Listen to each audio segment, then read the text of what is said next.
The hero's journey, as popularized by Joseph Campbell's The Hero with a Thousand Faces, is an observation that summarizes the popular heroic monomyth. From mythological works such as the Iliad to more modern examples like Star Wars, recurring elements most people can pick up on tend to emerge. Despite the story's darker nature, Berserk's protagonist, Guts, follows the archetypical hero's journey almost beat for beat, with only one main exception: the journey's end.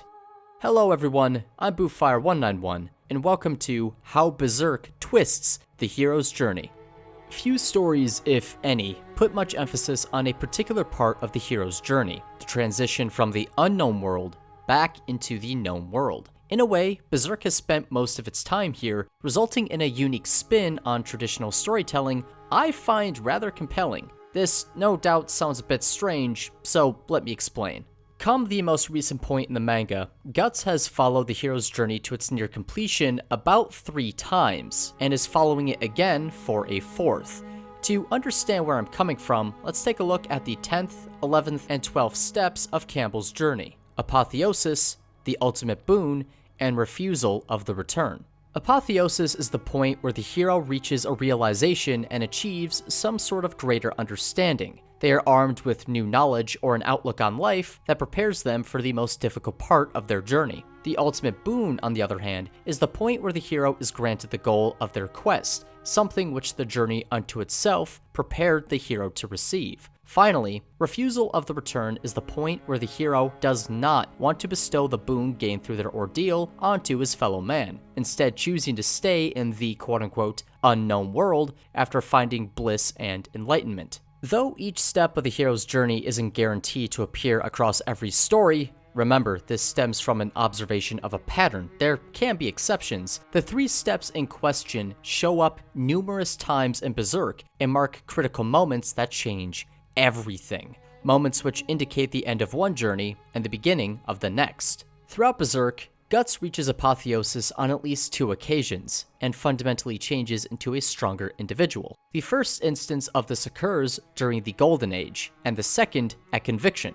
There are other occurrences, however I want to focus upon the first 2 since it sets up the pattern. I don't want to repeat myself too much. For the Golden Age, the understanding Guts reaches is the realization that he, unlike all those he fought beside, doesn't have a goal, a dream which he can dedicate himself to. This leads to him leaving the Band of the Hawk and dedicating himself to improving his swordsmanship. Not only does this see Guts grow stronger physically, his skills in combat improving exponentially, but the previously directionless swordsman finds a new resolve in life. Essentially, Guts' apotheosis prepares him for both the eclipse, by granting him the skills he needs to survive, and his trials as the Black Swordsman. It gives him the resolve to seek vengeance and kill apostles, no matter how daunting the task before him is. With Conviction, on the other hand, Guts realizes a few different things. First off, he comes to understand that the one person he holds dear, Casca, is far more important than his quest for vengeance. He redirects his unshakable resolve into a cause inherently less selfish and sets out on a new quest.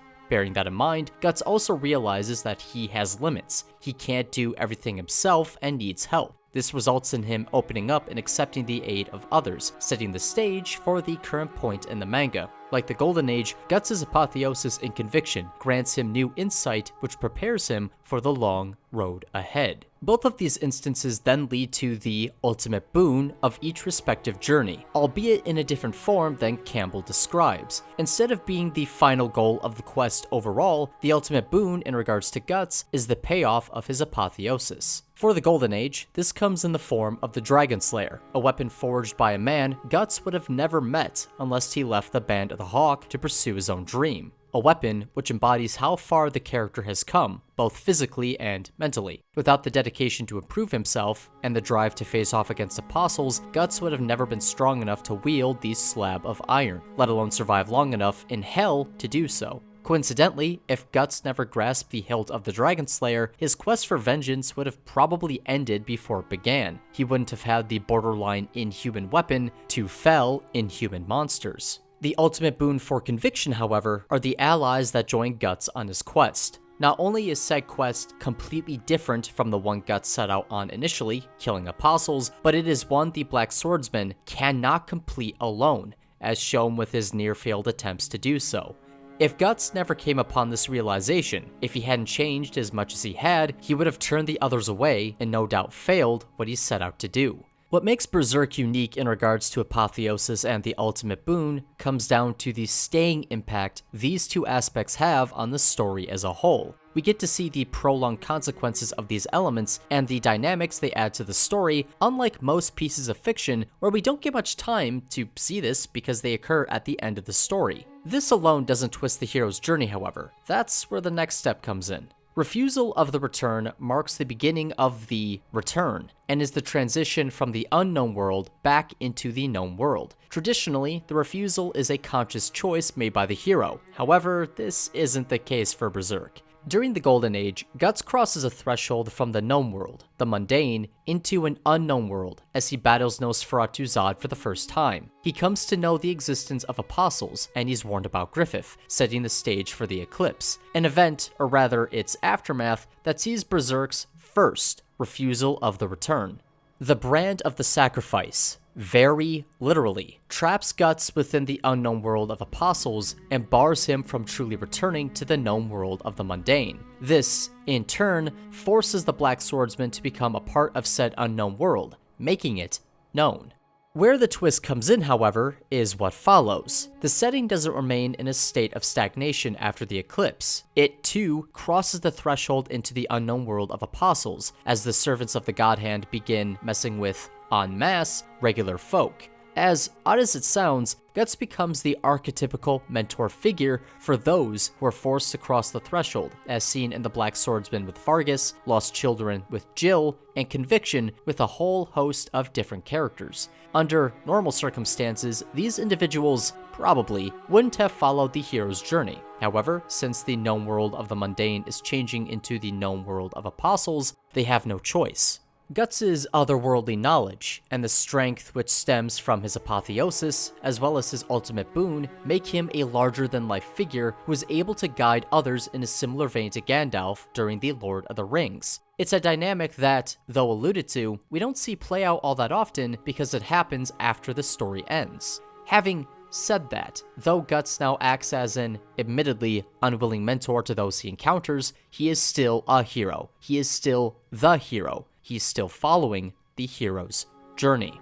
In Berserk, the unknown doesn't vanish if it becomes known within the wider setting. Instead, it simply gets replaced with something new. Essentially, Guts and the setting as a whole are going through parallel journeys, with one difference between them. The Black Swordsman is always a step ahead. The unknown world, in regards to both the wider setting and the protagonist, will always transition into the known world. There will be a refusal of the return, which prevents things from going back to how they once were. To illustrate what I'm trying to get across, let's take a quick look at the end of Conviction, specifically Griffith's rebirth. Before the rebirth, the people of the wider setting have had to contend with apostles, and that's about it. The more fantastical threats which Guts has had to square off against, unless of course the Black Swordsman was nearby, haven't been all that prevalent. They haven't had to deal with the God Hand. After the rebirth, however, everything changes as fantastical elements begin to introduce themselves, as a member of the God Hand introduces himself. The people of the setting cross a new threshold, and like Guts, can't return to how things once were. They're forced to become a part of the unknown world, thus making it known. This idea of transition holds true for Guts. Now that the more fantastical elements he's faced have entered the known world, he's forced to adjust just like he had after the eclipse. At the same time, he now has to deal with truly magical beings and entities, as well as magic itself. Guts and those he travels with has to contend with a new unknown world, while acting as an unwitting guide to everyone else in the setting. I will state that the death of Ganishka marks another transition similar to the eclipse and Griffith's rebirth, with its own apotheosis, ultimate boon, and refusal of the return. Essentially, the world becomes a more magical place with the veil between paranormal and normal almost torn asunder. The setting itself is forced to adapt to the encroaching fantastical elements, while Guts adapts to magic and has to contend with a new unknown, which I can't put into words quite yet because it's still a bit too new. I just don't know how to describe it. This dynamic, Guts acting as the hero and mentor in a constantly changing world where the unknown becomes known, is what I find compelling about Berserk, and why I say it twists the hero's journey. As far as I'm aware, this is one of the only stories that does this. When you exclude something like the Silmarillion, Elrond and Glorfindel have seen some shit, and I wanted to talk about it because it's just so unique. But having said that, guys, I hope you've enjoyed this video. Let me know what you thought down in the comments below. I'll see all you guys next time. Goodbye.